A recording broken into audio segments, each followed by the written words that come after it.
नमस्कार, आप देख रहे हैं एनएमएफ न्यूज। दिल्ली से समझाए जाने के बाद भी केशव प्रसाद मौर्य के सुर बदलने का नाम नहीं ले रहे हैं। केशव प्रसाद मौर्य लगातार इनडायरेक्टली योगी आदित्यनाथ को टारगेट करने में जुटे हुए हैं। इसी बीच हरिशंकर प्रसाद की जो ब्राह्मण नेता हैं, उनकी जयंती पर एक कार्यक्रम गोरखपुर में रखा गया, जहां पर कुछ चबूतरा बनाया गया था, लेकिन प्रशासन ने उस पर बुलडोजर चला दिया, जिससे उनके परिजन नाराज हुए और सरकार पर बुलडोजर एक्शन पर सवाल उठा दिए, जिस पर रिएक्शन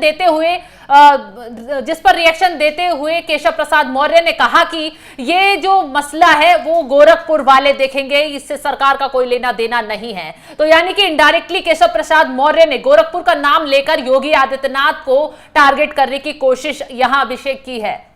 देखिए, हरिशंकर तिवारी और योगी आदित्यनाथ के बीच की जो तनातनी है वो बहुत लंबे अरसे से है। हालांकि उस बात का जिक्र फिलहाल करना सही नहीं है, ये अदावत बहुत पुरानी है। इसी बीच जो है जन्म दिवस 5 अगस्त को हरिशंकर तिवारी का मनाया जाना था। एक चबूतरा बनाया गया था जिस पर प्रतिमा का अनावरण किया गया था, वो अवैध था, जिसके बाद प्रशासन का वहां बुलडोजर चला। और बुलडोजर जब चला तो उसके बाद केशव प्रसाद मौर्य से इस पर जो है प्रतिक्रिया ली मीडिया ने। जो प्रतिक्रिया में केशव प्रसाद मौर्य ने कहा वो मैं एक बार आपको सुनवा देना चाहता हूं।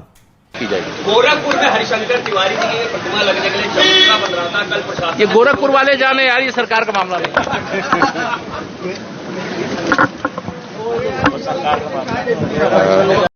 गोरखपुर में हरिशंकर तिवारी जी की प्रतिमा लगने के लिए चबूतरा बन रहा था, कल प्रशासन। ये गोरखपुर वाले जाने यार, ये सरकार का मामला नहीं। इस बारे में गोरखपुर वाले जाने यार से क्या मतलब था वो समझ नहीं आ रहा। अब मैं आपको यह समझा दूं कि जिस वक्त वो दिल्ली से आए थे उस वक्त भी आने के बाद केशव प्रसाद मौर्य का एक बयान आया था जिसमें उन्होंने कहा था कि जो हार 2024 में हुई है वो अति आत्मविश्वास के कारण हुई है। यही सेम लाइन जो है योगी आदित्यनाथ ने कही थी कार्य समिति की बैठक के दौरान, और यही लाइन कही है केशव प्रसाद मौर्य ने। तो सवाल ये भी उठने लगे हैं, क्या जो लॉबी बताई जा रही थी कि अमित शाह के इशारे पर उत्तर प्रदेश में एक लॉबी तैयार है जिसमें केशव प्रसाद मौर्य, अनुप्रिया पटेल, संजय निषाद, ओपी राजभर, रमेश मिश्रा, मोती सिंह, ये तमाम नाम हैं, तो क्या अब वो लॉबी नहीं रही है, वो लॉबी ध्वस्त हो चुकी है, जिस कारण से बौखलाहट में केशव प्रसाद मौर्य अब उल जुलूल बयानबाजी कर रहे हैं। तो अब मैं आता हूं ताजा बयान पर कि ये गोरखपुर वाले जाने यार, क्यों आप भी तो सरकार में डिप्टी सीएम है 7 साल से, आप संगठन के आदमी नहीं है, आप संगठन के नेता नहीं है, आप सरकार के नेता हैं, सरकार के एक मुख्य पद पर हैं, तमाम मंत्रालय आप संभालते हैं, मुख्य मंत्रालय जो है पीडब्ल्यूडी का वो आप संभालते हैं, उसके ऊपर आप इस तरीके का बयान दें तो पहली बात तो ये कि आप अपने मुख्यमंत्री को डिफेंड नहीं कर रहे हैं। दूसरी बात ये, जब आप सरकार में है तो ये आपकी जिम्मेदारी होगी। गोरखपुर वाले अधिकारी जाने ये बात आपकी ठीक है, लेकिन अंडर तो वो आप ही के हैं। अगर आपके मुख्यमंत्री के अंडर वो अधिकारी आते हैं तो आपके भी अंडर वो अधिकारी आते हैं। जब आप अपने मुख्यमंत्री का जो विभाग है उसके अधिकारियों की बैठक कर सकते हैं तो इन अधिकारियों की बात आप मीडिया के सामने क्यों नहीं कर सकते? बिल्कुल सही, इसी बात पर मैं आ रही थी कि जो योगी आदित्यनाथ के पास विभाग है पुलिस अधिकारियों का, तो उनके साथ बैठक करने के लिए केशव प्रसाद मौर्य उत्सुक हो रहे थे। उन्हें पहले भी बैठक करने के लिए उन्होंने एक लेटर लिखा, ओबीसी आरक्षण को लेकर विभाग से, योगी आदित्यनाथ के विभाग से एक एक्सप्लेनेशन मांगा, लेकिन नहीं दिया गया। तो उसके बाद वो दिल्ली पहुंच गए, तमाम बवाल हुए, दिल्ली से समझा बुझाकर भेजा गया। उसके बाद उन्होंने फिर से यह बयान दिया कि जब भी चुनाव जीतती है वो पार्टी चुनाव जीतती है, ना कि सरकार चुनाव जीतती है। 2017 में भी यही हुआ, 2022 में भी यही हुआ और आने वाले वक्त में भी यही होगा। कहीं ना कहीं उन्होंने फिर से योगी आदित्यनाथ को चेतावनियां देना शुरू कर दिया है। इसके साथ एक ओबीसी मोर्चा की बैठक हुई।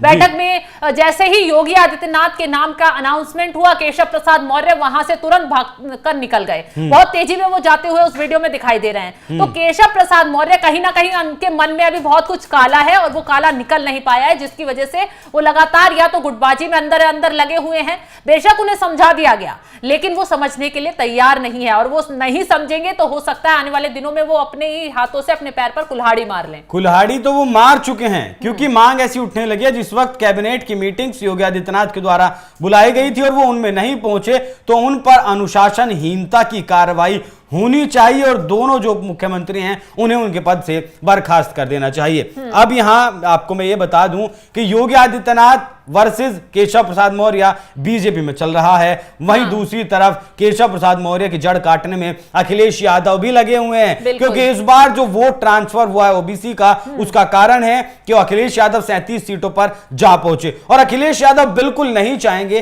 कि ये वोट बैंक उनसे छिटके। इसीलिए आप देखिए कि अखिलेश यादव डायरेक्ट हमला करते हैं केशव प्रसाद मौर्य पर, योगी आदित्यनाथ पर वो कभी डायरेक्ट हमला नहीं करते।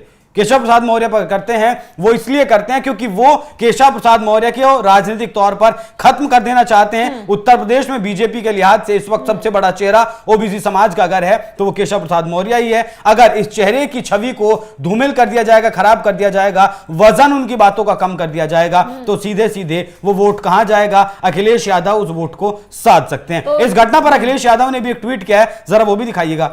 अखिलेश यादव ने लिखा है, जब तक भाजपा का बुलडोजर दुकान मकान पर चलता था, अब दिवंगतों के मान सम्मान पर भी चलने लगा है। चिल्लू पहाड़ के 7 बार विधायक रहे उत्तर प्रदेश के पूर्व कैबिनेट मंत्री स्वर्गीय श्री हरिशंकर तिवारी जी की जयंती पर उनकी प्रतिमा के प्रस्तावित स्थापना स्थल को भाजपा सरकार द्वारा तुड़वा देना बेहद आपत्तिजनक कृत्य है। प्रतिमा स्थापना स्थल का तत्काल पुनर्निर्माण हो, जिससे जयंती दिवस 5 अगस्त को प्रतिमा की ससम्मान स्थापना हो सके, निंदनीय। तो ये वही अखिलेश यादव हैं जो अभी सदन में 2 दिन पहले जब बोल रहे थे और दिल्ली का जब मसला सामने आया था, तब इन्हीं अखिलेश यादव ने योगी सरकार के बुलडोजर की तारीफ की थी और कहा था कि जिस तरीके से उत्तर प्रदेश के मुख्यमंत्री योगी आदित्यनाथ अवैध स्थानों पर, अवैध निर्माणों पर बुलडोजर चलाते हैं, क्या दिल्ली की सरकार भी इसी तरीके से बुलडोजर चलाएगी? तो आप देख लीजिए किस तरीके से राजनेता अपनी राजनीति के हिसाब से अपने बयान बदलते हैं। अभी 48 घंटे भी नहीं गुजरे उस बयान को जब अखिलेश यादव ने बुलडोजर की तारीफ की थी, और 48 घंटे बाद अब बुलडोजर उनके लिए दुश्मन हो गया, क्योंकि यहां उनकी राजनीति चमकेगी। जो हरिशंकर तिवारी थे वो योगी आदित्यनाथ के राइवल थे, उनकी अदावत चलती थी, तो उस वोट बैंक को अपने साथ साधने के लिए अखिलेश यादव ने यह ट्वीट कर दिया। तो बहुत कुछ इस वक्त उत्तर प्रदेश की राजनीति में चल रहा है शबनम,